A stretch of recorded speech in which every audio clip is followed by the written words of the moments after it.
Bonjour les amis. Alors cette semaine, on est sur le chapitre l'énergie de Ki Tavo. Quand vous allez arriver à la terre d'Israël. Maintenant, c'est quoi cette histoire? L'idée du chemin que les Israélites ils ont fait. Égypte, c'était relié avec la matière, avec la conscience très basse, très loin de la lumière. Tout le processus qu'ils ont passé dans le désert, c'était vraiment pour passer à un nettoyage, un changement de conscience, lâcher prise de l'ancienne limitée et petite conscience qu'ils ont eue avant, ok, pour arriver. Qu'est-ce que ça veut dire la terre d'Israël? C'est l'union. Israël, c'est la totalité de la lumière. Ça veut dire quand vous allez arriver sur la terre, il faut que votre vase soit complètement ouvert pour que vous puissiez vraiment recevoir la totalité de la lumière. On est quoi, 2 semaines avant Rosh Hashanah. Ce jour-là, dans lequel on va être capable de vraiment ouvrir une nouvelle page pour notre vie.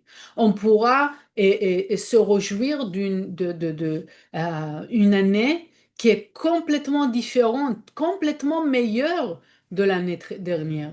Mais pour ça, c'est le processus qu'on fait chaque semaine pour changer, pour s'améliorer, pour pouvoir agrandir notre vase, nettoyer toutes les choses qui dérangent pour que je puisse recevoir cette lumière. Cette semaine, avec l'énergie de cette semaine, on sera capable d'abord de passer comme un karcher, oui, comme un ménage profond. Il y a non, oui, 98 malédictions. Mais ça, c'est pour tzach. Ça veut dire purifier tous les jugements possibles qu'on pourrait avoir. Bien sûr, aussi, on parle sur les bénédictions, mais pour ça, il faut qu'on fasse quelque chose. Normalement, on pense que, que il se passe quelque chose dans ma vie, et là, je réagis ou je réagis pas.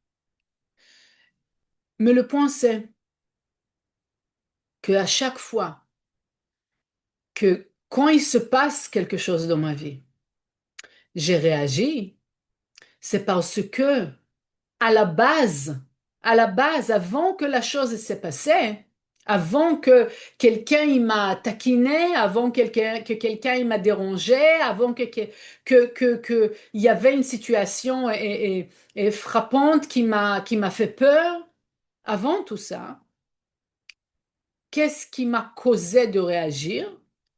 C'est parce que à la base, je choisis que l'adversaire sera ma source. Est-ce que vous comprenez? À la base de chaque chose, ça veut dire le keter, le point de base, la source de chaque chose, elle décide, elle me dirige vers le résultat, vers la manière de ma conduite. Ça veut dire que si, tant que je me connecte et je m'assure à, à me connecter, à demander que la lumière me guide, alors même que s'il se passe quelque chose, j'ai assez de force de choisir la lumière, de être proactive à ce moment-là, à choisir ne pas réagir, à choisir mon âme. Mais quand je décide à la base, je crois à l'adversaire, je crois à la logique, je crois à mes 5 sens. Je crois que les gens, ils sont plus forts que moi ou que la lumière et qu'ils peuvent me faire du mal. Ils sont plus forts que la lumière éternelle. Qui leur a donné la force? Moi. Parce que je crois que eux, ils sont forts. Tout simplement ça. Et je mets la force dans les mains du docteur, dans les mains de l'avocat, dans les mains du juge, dans les mains de mon boss, dans les mains des autres. Parce que je crois à la personne et pas à la lumière de la personne et pas à la lumière du Créateur. Et c'est pour cela que je me trouve à chaque fois de tomber dans le même piège, de réagir.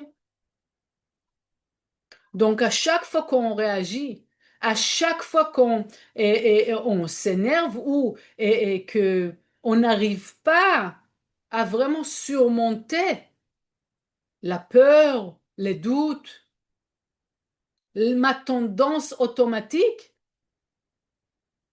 il faut que je sache. C'est parce que à la base, ma croyance, c'est l'adversaire. Je crois à l'adversaire, je crois à la limitation. Maintenant, c'est pas pour nous juger, pour dire je suis bien ou je suis pas bien. C'est pour voir où on est. C'est pour voir maintenant, avant que Rosh Hashanah il arrive, maintenant où je suis et où je veux être. Parce que dès que je choisis d'être avec la lumière, donc ça devient ma source. Et la prochaine fois qu'il se passera quelque chose, je sais, je suis avec la lumière. C'est la lumière, j'ai pas peur de l'autre. Parce que la lumière, elle est plus forte. C'est moi qui décide que je suis avec la lumière. Rien d'autre. Bien sûr, ça vient avec la pensée, les paroles, ok? Comment j'utilise mes cinq sens et qu'est-ce que je fais avec mon énergie, ok? Qu'est-ce que je fais avec mes actions? De quelle manière je manifeste ma certitude que la lumière, elle est là. On revient. Donc, cette portion, elle nous aidera à se purifier. Mais il y a encore quelque chose de très, très fort. Cette portion, elle parle sur ramener les premiers fruits, les premiers tout, ok? Tous les premiers fruits, on va les mettre dans une corbeille et on va les ramener à sacrifice. Mais ça, c'est un secret très, très profond. J'espère que vous écoutez bien.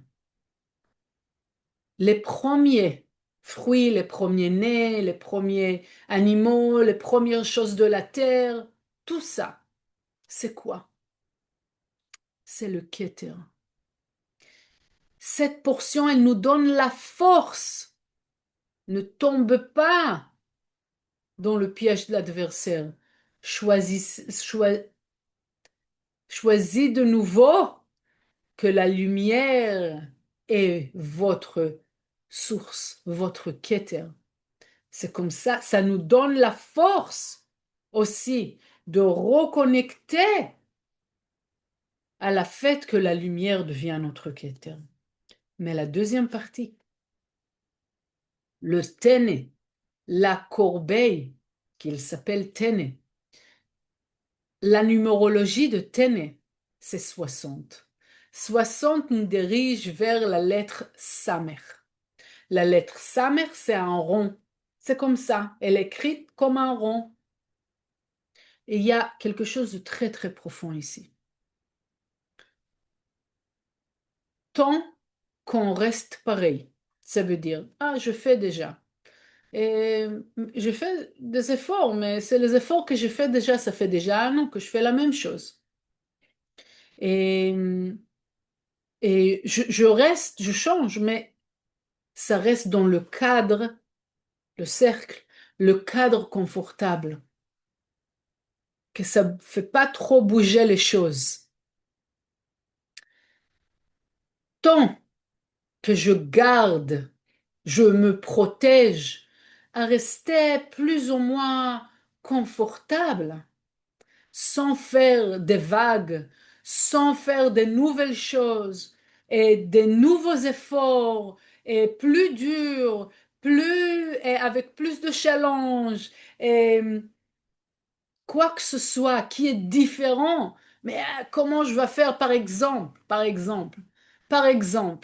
partir à New York pour une fête ou un Shabbat avec Michael et Monica. Venir en Israël pour un voyage. Ah, c'est trop loin, c'est très difficile. Il y a déjà toutes les montagnes de confort qui sortent à la guerre. Bien sûr, c'est difficile. Toutes les choses qu'on est censé de faire, ils sont difficiles. Faire du volontariat au centre, ah, comment je vais faire? J'ai pas le temps, comment je fais? Exactement.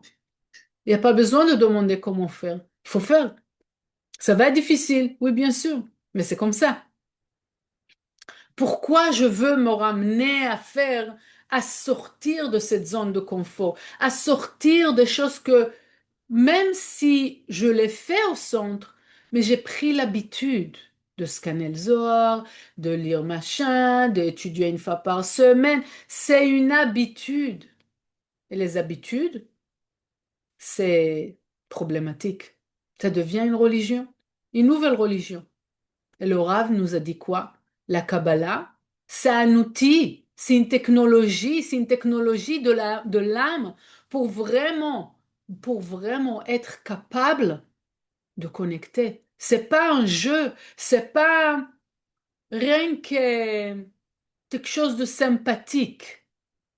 C'est réel, c'est réel.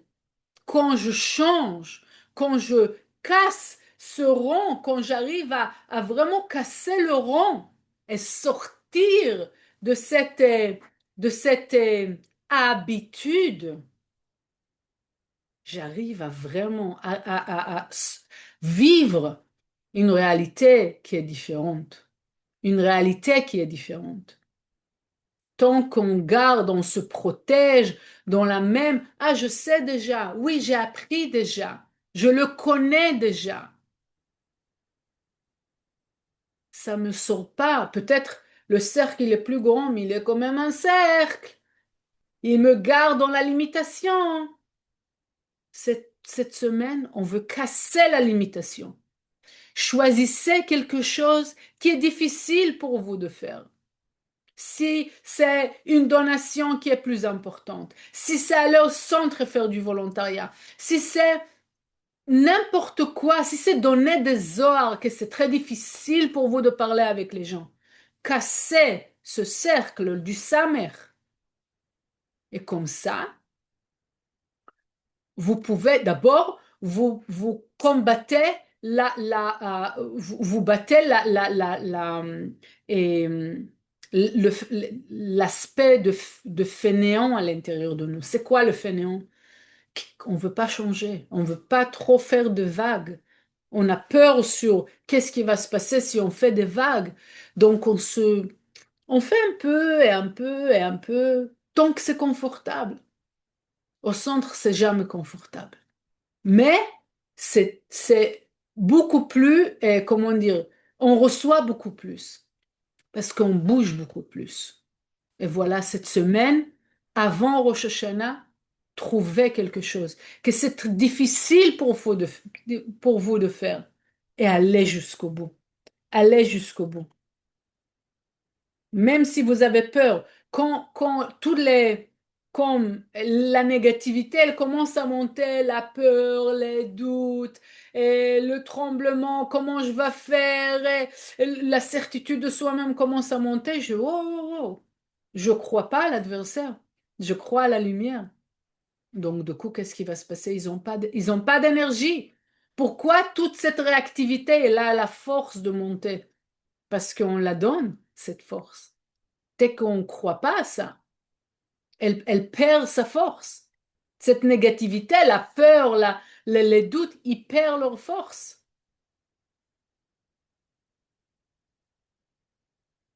Voilà. Donc cette semaine, on veut sentir l'urgence de faire des actions qui sont pas confortables, ok? Qui sont dehors de ma tranquillité, ma nouvelle habitude. Oui, c'est le centre, c'est l'étude, c'est le scanner, mais c'est dans l'habitude. On veut casser cette semaine l'habitude. OK? Et voilà. Je, voilà. Donc, et maintenant, donc, cette semaine aussi, on voudrait, on voudrait décider même un changement que je décide de faire à partir de maintenant. Je fais autrement. OK? Donc la première chose, c'est de faire une action qui est complètement dehors de vos conforts. Et ensuite, la nouvelle action que vous allez commencer à faire pour cette année. OK? Une action de partage, une action de résistance. Quelqu'un, il va arrêter de fumer, l'autre, il va arrêter le sucre, et quelqu'un, il va décider de venir faire du volontariat, un autre, il va essayer de parler avec sa même mère, même s'il n'a pas parlé avec elle pendant 6 ans. Chacun, il va décider de faire quelque chose qui est dehors de son confort, qui va être nouveau pour lui. Et la deuxième chose, on va se poser la question, qu'est-ce qui sont mes doutes et mes peurs qui me dérangent de le faire? Pourquoi faire? Pour que je puisse voir, elle est où ma croyance? OK? Est-ce que je crois à l'adversaire ou à la lumière? OK? Et comme ça va me donner, ça va me mettre en ordre ma conscience. Voilà. Maintenant, je lirai dans le Zohar, mais dans Zohar Hadash, ça n'existe pas, et cette portion, elle n'existe pas dans le Zohar normal, ok? Et le point, c'est comme ça, et que la raison pour laquelle les malédictions ils sont écrites ici, c'est pour nous réveiller à choisir de nouveau la lumière. OK? Donc ça, c'est une chose.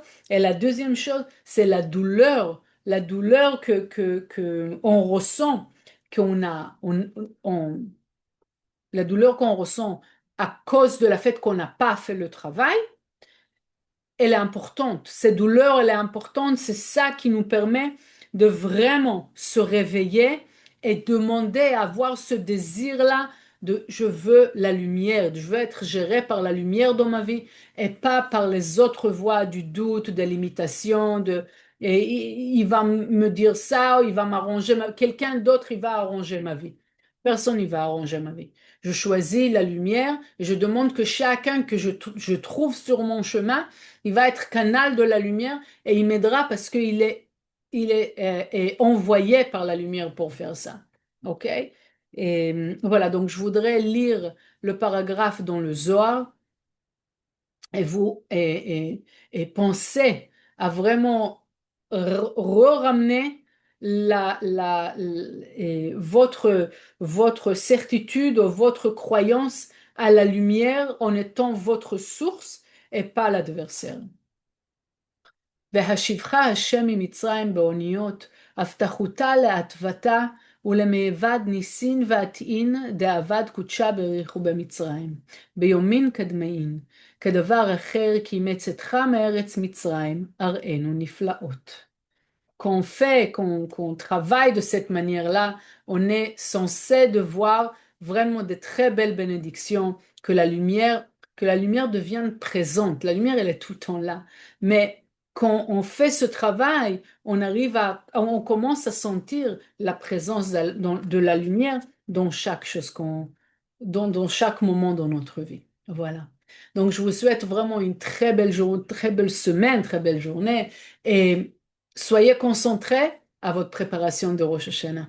Tout le bien. Yuda Karatali!